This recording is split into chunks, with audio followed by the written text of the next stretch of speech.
Let's talk about social anxiety, because I wasn't always such a cool cat. There was a time when just the thought of having to go to the grocery store and stand in those fucking fluorescent lights and be overwhelmed by all the shit on the shelves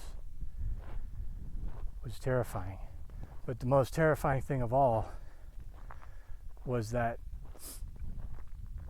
time spent standing in line, feeling everything I'm feeling. It's like sitting on a volcano of angst and having to hold it all in and not react, having to smile, tell people everything's all right when it's not, because I didn't feel that way.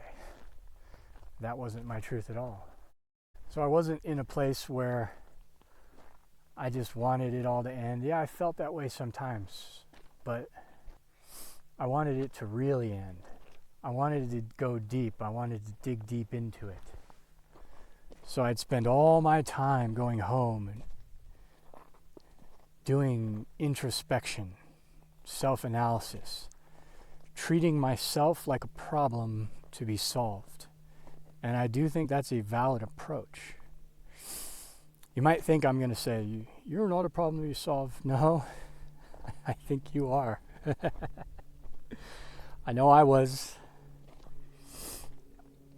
What I want to say is that you are very solvable. There is answers. There are solutions that will bring you deep, fundamental, persistent well-being. And to a degree, you don't need any of the circumstances to change. You could just get comfortable with the pain. Wouldn't that be a nice first step? Just acknowledging what is. Just acknowledging the fucking reality that you are having, that you're in. Because when you start to do that, when you start to think that way, when you start to relate to your life that way and yourself, everything changes, everything opens up. There's a lot more space there than there was before. And you find that there's enough room to hold not only all of your suffering, but all the suffering in the world. I'm not joking. But you have to set your standards higher than just wanting to escape the pain. You have to set your standards much higher than that. You need to want to become a being who is so vast and expansive and spacious inside of yourself that pain is just a blip on the radar. And so nothing's changed.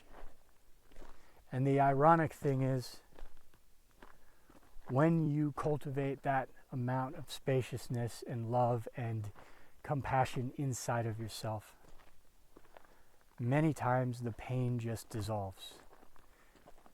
The entire psychological complex and the anxiety and the depression and the angst and the rage and the anger and all of it, it just starts to melt away on its own. It's really quite amazing. No medication, but maybe a little bit of meditation is required. This applies to everything. Everything. There are no exceptions. Learn this.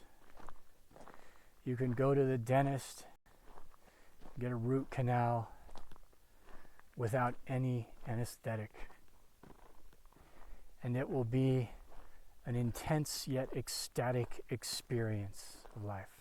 Most people don't become interested in such things until they're suffering so madly, so deeply, so much, and they've tried everything that society has to offer them.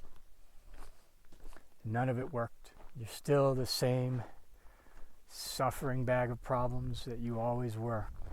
Then you might become interested in looking at things in a truly different way. I used to have a therapist telling me that when I'm feeling anxiety, I just need to Breathe deeply. Okay. Clearly, they had no fucking idea what I was really going through. But I'd give it my all, and I'd do the breathing and whatever. And it might get me through a spell, and then the next day, it's the same story all over again. I'm still there. My pathologies are still there. My conditioning is still there. Nothing really changed. But they really believe in their medicine, whether it's Eastern medicine, alternative medicine like deep breaths and herbs, or Western medicine like Prozac, pills. God, their confidence and belief in it can be a little bit contagious. They seem really confident, and their coat is really white. White lab coat. They must know what they're doing. They're wearing a special hat. So I put my trust and my faith in them. I do what the doctor ordered. Guess what would happen the next day? I'm the same person. Nothing's really changed.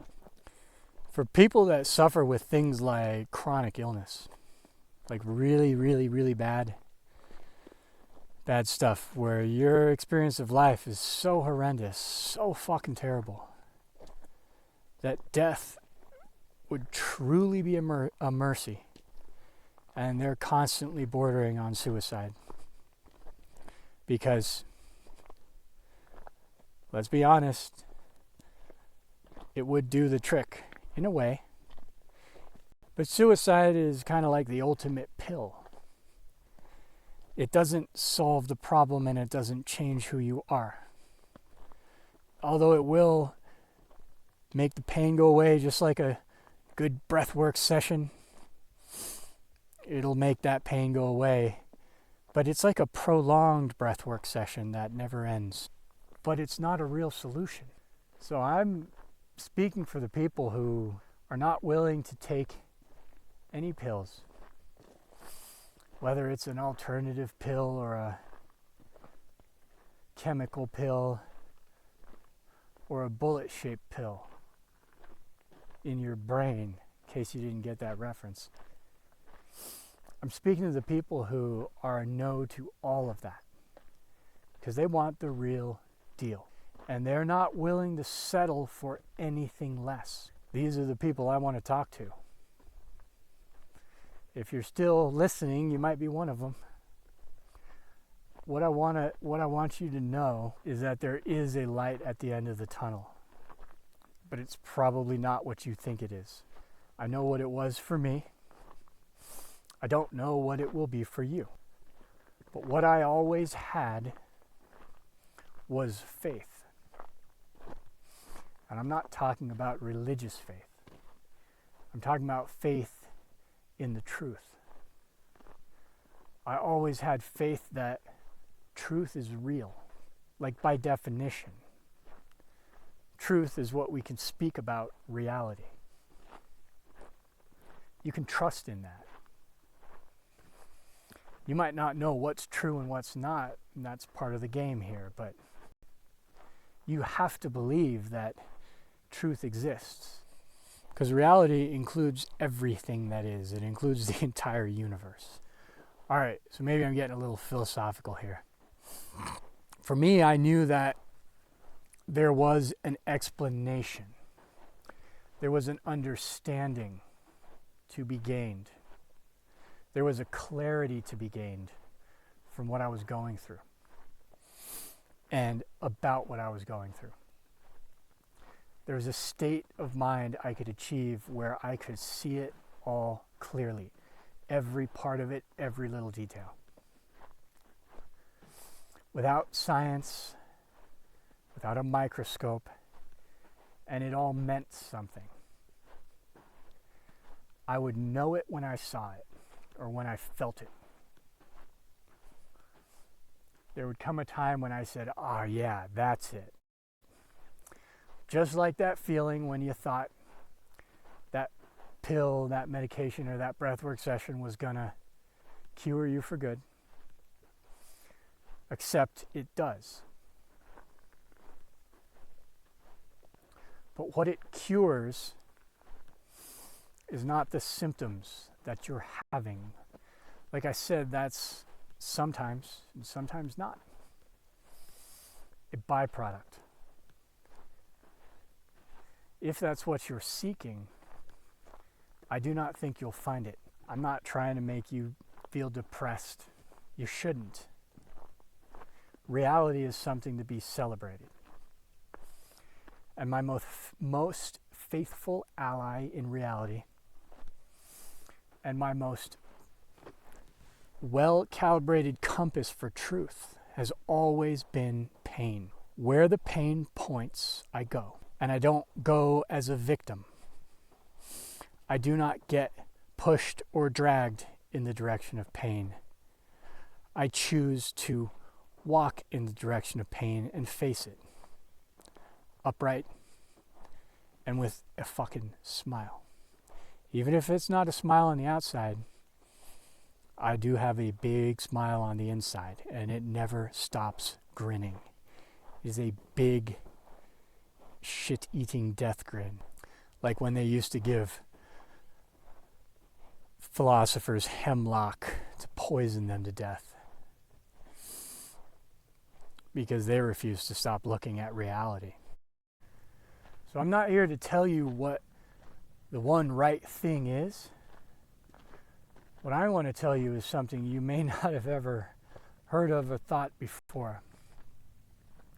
Not only is there not just one right thing, because for some people one thing does work and it permanently helps it, and for others it doesn't, and for others something else does, but that had failed for the other person.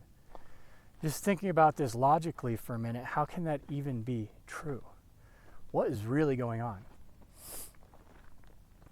What's really going on is that underneath everything, something that we don't really ever deal with when we're trying to help other people or ourselves, it's like the water we swim in as a fish. We're blind to it. We take it for granted. And that is our relationship to our pain. That's the secret sauce. That's the key to everything. To everything. If your relationship to pain is correct, then your experience of pain will be transformed. And many times as a byproduct, the entire underlying complex that was keeping it there no longer needs to exist, and it dissolves. Now, where this relationship with pain intersects with whatever you're trying is that you have to understand what kind of a person you are. What I needed was to truly understand how it worked, what was going on. I needed total fucking clarity without any distortion or confusion about it. I didn't stop until I had that, and I wouldn't have let anything fix me until I had that. But once I had that, that wasn't what fixed me. It was that once I had that, I relaxed and oriented differently towards the pain. My entire experience started to fix itself after that. And I didn't need to do a goddamn thing about it. It happened on its own, just like it was all happening on its own here. Yeah, I would encourage you to try everything. But don't do it in a way where it's like some external thing is going to fix me. You have to understand that fundamentally, you're doing this yourself, and you are going to be the one to fix yourself. What you need to figure out is what's the key to doing that and making that shift for you. This is pretty typical spiritual scripture, but suffering is resistance to pain. Okay, the degree to which you're in resistance to pain is suffering. And the degree to which you're embracing the pain. By embracing it, you don't have to love it. I don't mean you love it or like it, although you could. But you need to acknowledge that it's real. Stop telling yourself it shouldn't be this way. That's what love is. That's literally what love is degree of spaciousness that allows something to exist, even something as terrible as pain. When you find a way to be right with it and accept that it is real, because it is. If it's happening, it is real. That puts you in alignment with reality. It puts you in alignment with truth. And that's why pain, in a way, has always been my best friend. Because it has always shown me what's true. And through finding a way to be right with that, everything changes.